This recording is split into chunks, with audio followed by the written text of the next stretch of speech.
Hello, and welcome to Soroptimist International Voices, where we give a global voice to women and girls. SI Voices is a space where women's stories and issues are heard as we celebrate 100 years of our remarkable organization. We will reveal and rediscover the history of our global movement while educating and informing on many of the key challenges affecting women and girls today. Hello, welcome to another episode of SI Voices. This is Liz Batten speaking to you from the UK. I'm a member of SI Salisbury down in the south of England. And today I'm speaking to another Soroptimist, Sarb, and she's from another club in my region, SI Epsom. Sarb has a personal story to share with us today about forced marriage and honour-based violence.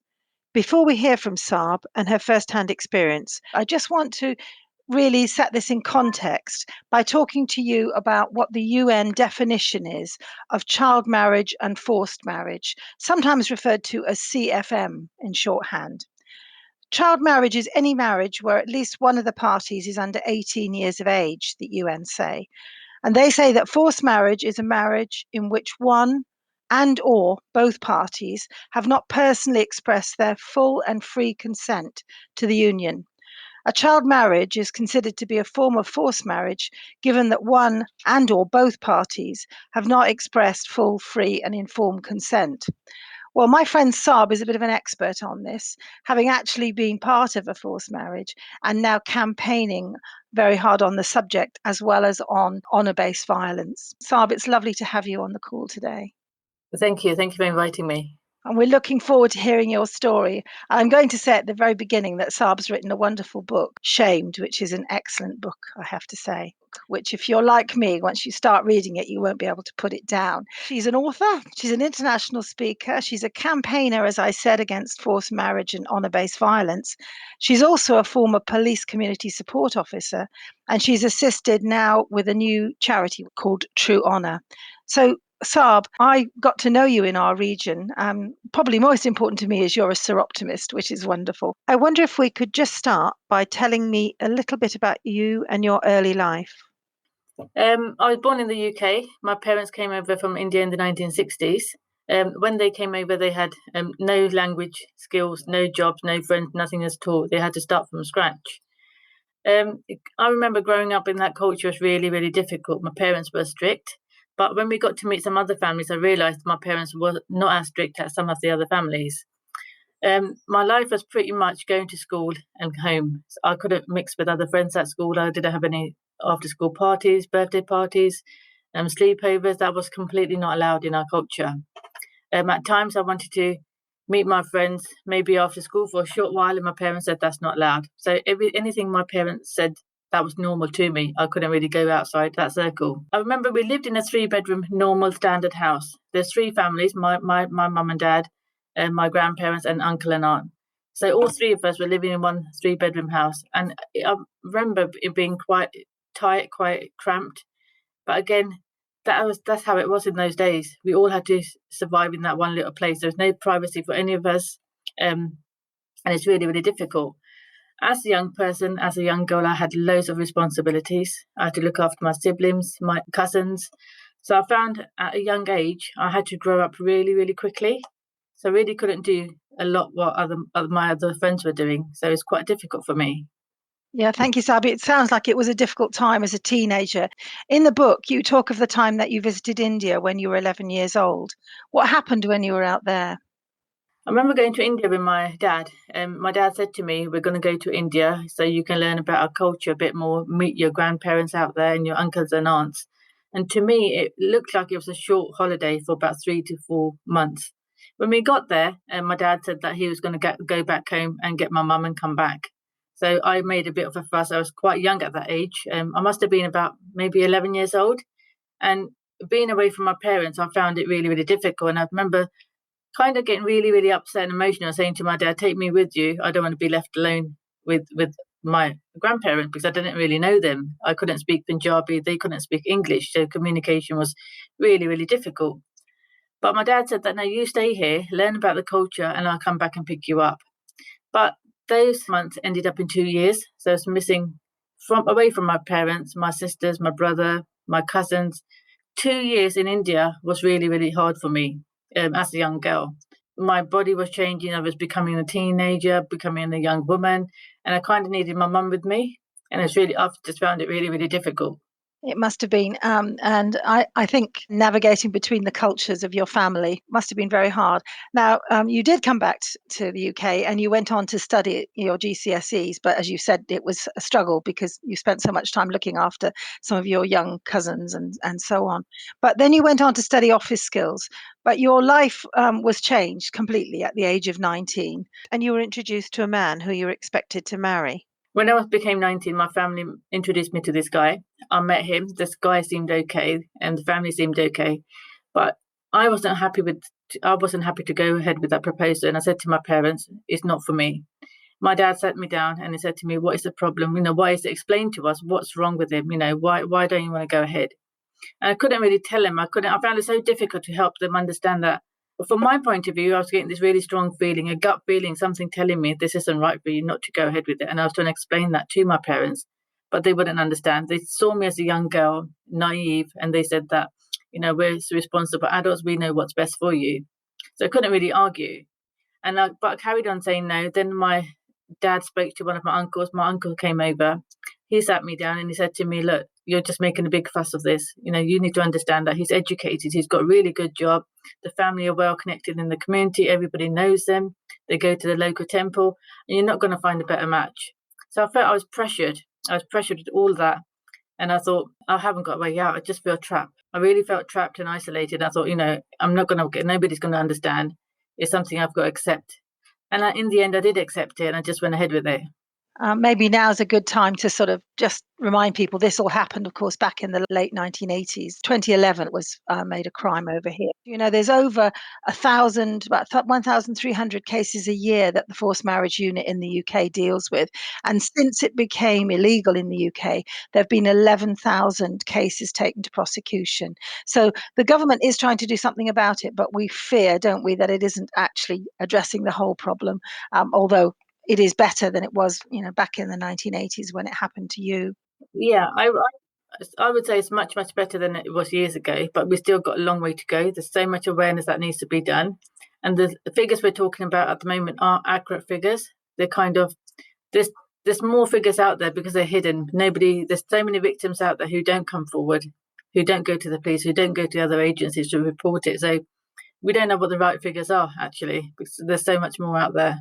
So then, once married, you lived in another extended family situation, didn't you? This time in your husband's family. And you became quite close to your sister-in-law, who is married to your husband's brother. Now, we're moving on a little bit from the forced marriage situation.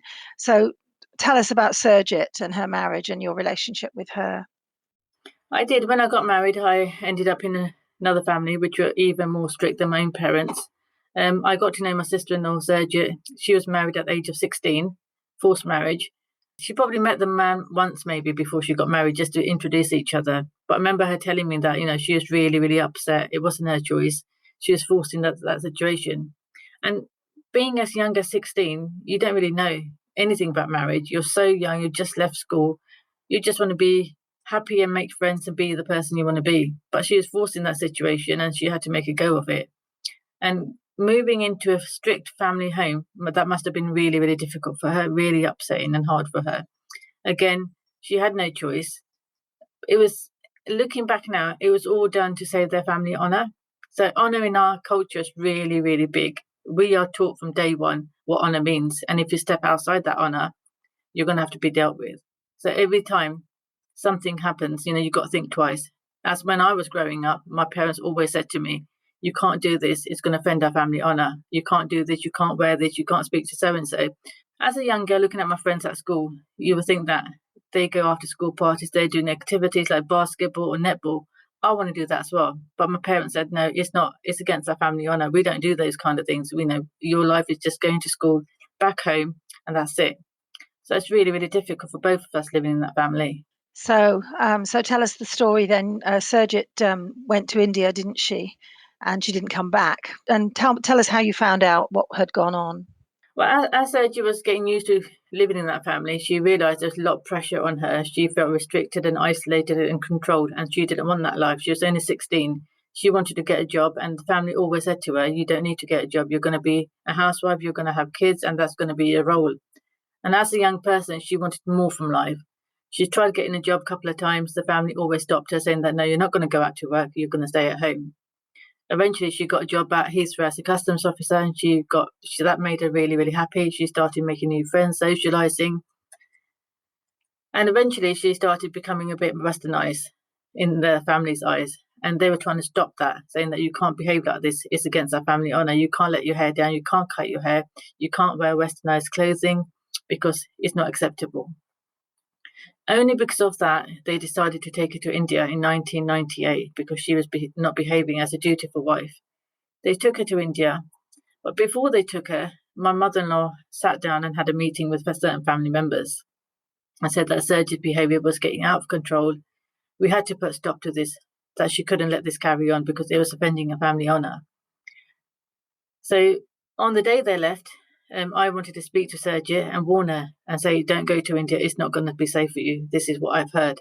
But my mother-in-law made every single effort to make us stay apart. She didn't let us talk to each other. She didn't let me say bye to her, anything like that. But on the day they left, she also came up to me and warned me and said that if you speak to anybody, she'd go, you know what we can do. When she told me that, I knew I had to do something. And obviously, I spoke to my husband at that first stage, and he said that you're not allowed to speak to anybody. And I said, well, she's your mum. You can't let your mum do that. You have to stop her. So there was loads of arguments between us then. But I knew that I had that information. I had to do something. So the only thing I could do, alert the police or tell somebody. And the only opportunity I would get going from leaving home on my own was to drop my kids at school. So when I went to drop my daughter to school, I ran into a phone box and I rang Crime Stoppers and told them exactly what I knew.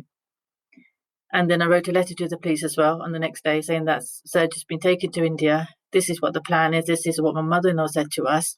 You have to keep her safe. You have to get there and make sure nothing goes wrong.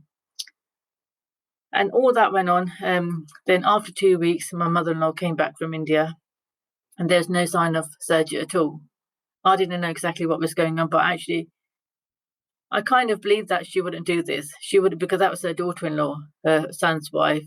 You know, she's had 2 kids. And there's no way she would do that. But until she sat down and said to me, everything's been taken care of, and I still wouldn't believe it. Then she said to me, actually, this is what happened. And she also made it clear to me that if you was to speak to anybody, the same would happen to you. She's basically threatening me not to go to the authorities, not to go to the police or anything. So I felt really trapped. I feel really, really shaken up. I was really, really scared, thinking, what do I do with this information? Who do I tell? Thank you, Sarb, for sharing your experience with us. It must have been terrifying for you at that age to deal with such fear and uncertainty. You talk about everything that happens after Serget's disappearance in your book, Shamed, and we learn that she was a victim of honour-based violence. Something that struck me is that it took 7 years for the family to be prosecuted and brought to justice, and for you to get out of that awful situation. I think now may be a time to let everybody know some of the work that you're doing with True Honour. And I know a particular hero of yours, Clive Driscoll, is also helping you with some of that work. Tell us a bit about the work you do with True Honour. Yeah, True Honour was set up after I gave evidence in 2007. I actually joined the police after I gave evidence, and because I wanted to help the police to understand these issues, these crimes, honour-based violence and forced marriages. Because at the time I was trying to get help, nobody understood what these issues were. Nobody was able to understand or help me or support me in any kind of way.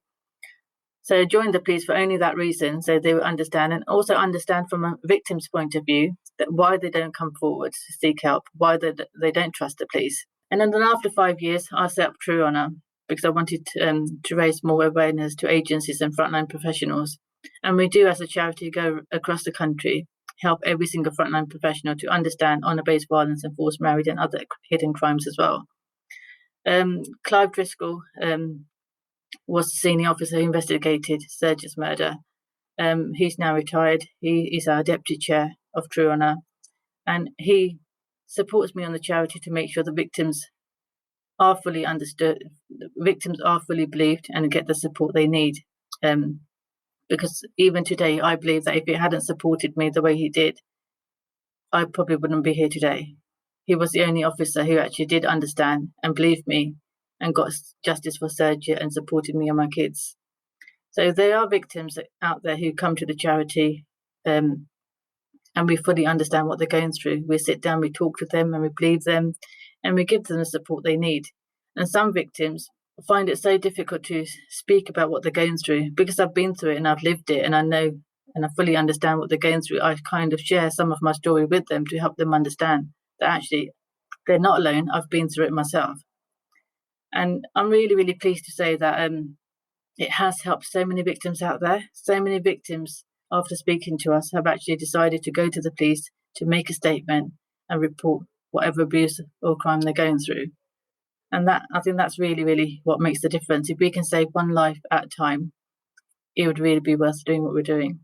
That's absolutely right, Sarb. I think you do wonderful work with that charity. And I think raising awareness amongst the law enforcement is so crucial because, as you say, they have to be believed, have to be listened to, and have to be helped through what's a very difficult process.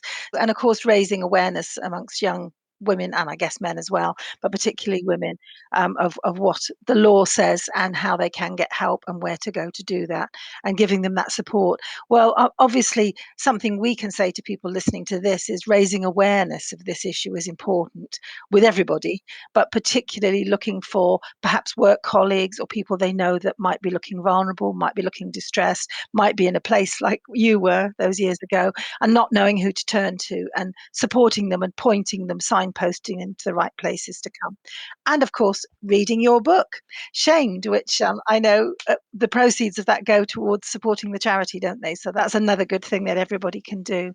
And of course, those of us that are Soroptimists lobbied very much for the law to be changed, have lobbied since for awareness raising. And I know having you amongst our number has been a great help to Soroptimists across the UK to have you as a speaker and telling us your story. So thank you, Sarb. Thank you for sharing your story with us today. Hearing it from you is so important. I just want, is there anything else you want to say as we close? I'll probably just leave listeners with a message that if you know somebody who's going through abuse, any kind of abuse, just support them and help them realize they're not alone. Because when I was going through my situation, I felt completely alone, thinking there's nobody out there to support me, guide me, or give me any kind of help. And there's so many victims out there, like myself, like my sister-in-law, who actually go through this. But the main thing is to help them understand they're not alone out there. There is support available, loads of support available out there. Then police have much more understanding than they used to years ago. So you can approach any agency out there. And as True Honour, we are here to help them understand, and we will listen to them. Well, thank you, Sarb. Thank you so much for sharing your story with us. Thank you for joining us. It's been lovely to hear from you and take care of yourself and speak to you again soon. And thank you. And everybody tune in to our next SI Voices. You've been listening to SI Voices, a podcast hosted by Soroptimist International. Follow us on social media for our latest news and updates at Soroptimist Global on Facebook and Instagram, and at Soroptitweet on Twitter. You can also check out our website, soroptimistinternational.org. Please join us next time on SI Voices.